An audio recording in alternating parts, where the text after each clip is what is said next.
नमस्कार, ये आकाशवाणी शिमला है। अब आप शशि चौहान से प्रादेशिक समाचार सुनिए। पहले आज के मुख्य समाचार।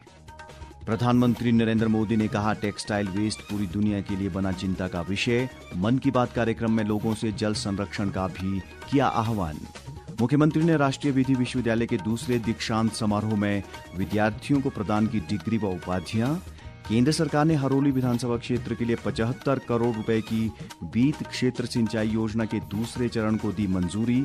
और कुल्लू जिले के मणिकरण में भूस्खलन व पेड़ गिरने की घटना में 6 लोगों की मौत, 3 घायल। अब समाचार विस्तार से। प्रधानमंत्री नरेंद्र मोदी ने कहा है कि वस्त्र अपशिष्ट यानी टेक्सटाइल वेस्ट आज पूरी दुनिया के लिए एक बड़ी चिंता की वजह बन गया है।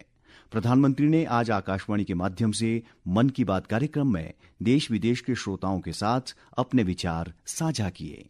यह इस मासिक कार्यक्रम की 120वीं कड़ी थी। अधिक ब्यौरे के साथ हमारे विशेष संवाददाता।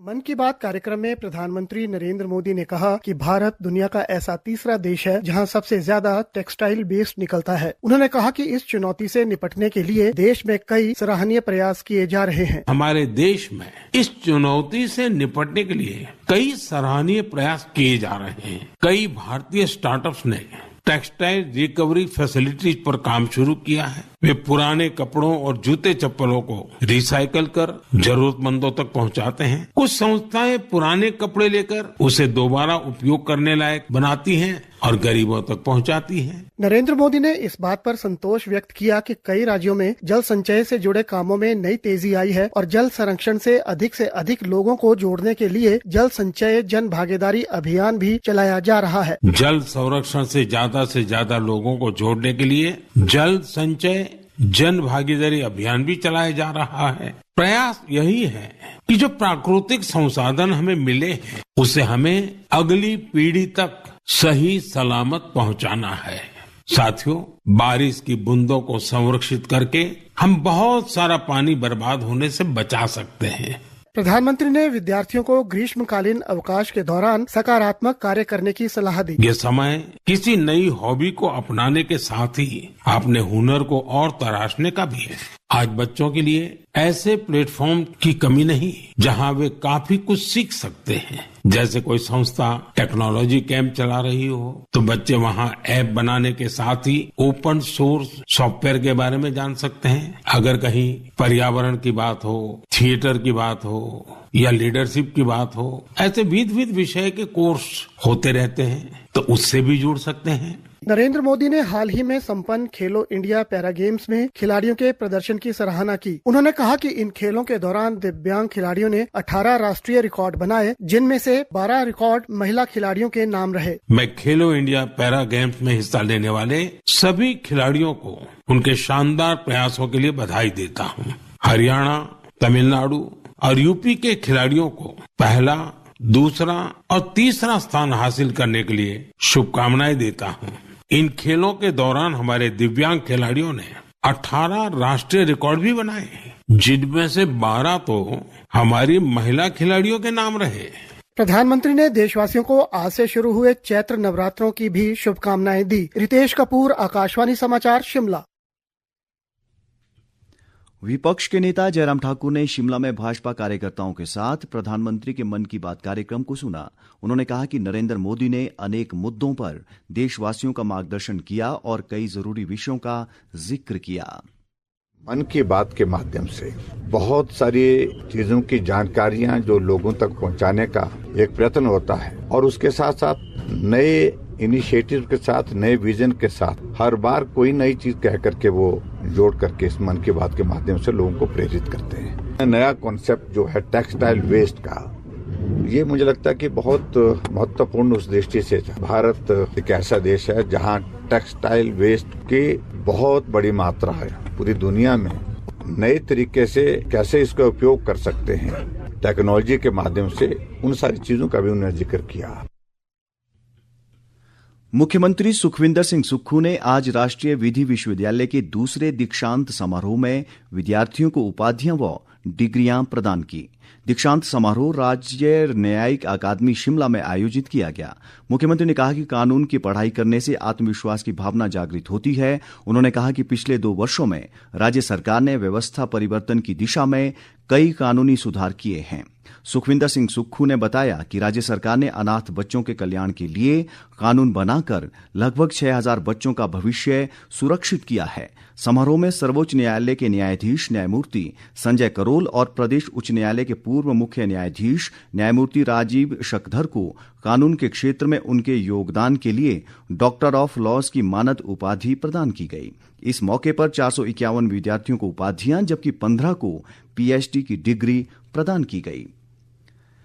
ताज़ा समाचारों के लिए आप हमारे Facebook page all India radio news Shimla, X handle @AIR_News_शिमला और YouTube channel AIR Shimla news पर लॉग इन कर सकते हैं। प्रादेशिक समाचार आकाशवाणी शिमला से प्रसारित किए जा रहे हैं।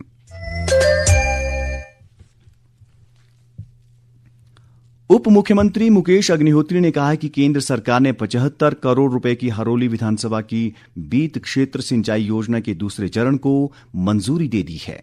ऊना में आज पत्रकारों से बातचीत में उन्होंने कहा कि हरोली क्षेत्र के किसानों के लिए ये एक बड़ी सौगात है और इसके अंतर्गत 12 जल संग्रहण टैंक बनाकर खेतों में पानी पहुंचाया जाएगा। मुकेश अग्निहोत्री ने इसके लिए केंद्र सरकार का आभार जताया और कहा कि योजना के पहले चरण में 29,000 कनाल भूमि को सिंचाई सुविधा मिल चुकी है। कुल्लू जिले के मणिकरण में आज भूस्खलन व पेड़ गिरने की घटना में 6 लोगों की मौत हो गई जबकि 3 अन्य घायल हो गए। घायलों को क्षेत्रीय अस्पताल कुल्लू में भर्ती करवाया गया है। मुख्यमंत्री सुखविंदर सिंह सुक्खू ने इस घटना पर दुख जताते हुए कुल्लू जिला प्रशासन को राहत कार्यों में तेजी लाने और घायलों को बेहतर उपचार सुविधाएं देने के निर्देश दिए हैं। विपक्ष के नेता जयराम ठाकुर ने भी इस घटना पर दुख जताया है। सांसद डॉक्टर सिकंदर कुमार ने सरकारी नौकरियों में भर्ती प्रक्रिया को कम कर इसे और पारदर्शी बनाने का मुद्दा राज्यसभा में उठाया। उन्होंने कहा कि फॉर्म भरने से लेकर चयन होने तक कई साल लग जाते हैं और नौकरी पाने के इच्छुक कई युवा इस दौरान आयु सीमा को भी पार कर लेते हैं। सिकंदर कुमार ने केंद्र सरकार से भर्ती प्रक्रिया की समीक्षा करने का आग्रह किया ताकि युवाओं का भविष्य सुरक्षित हो सके।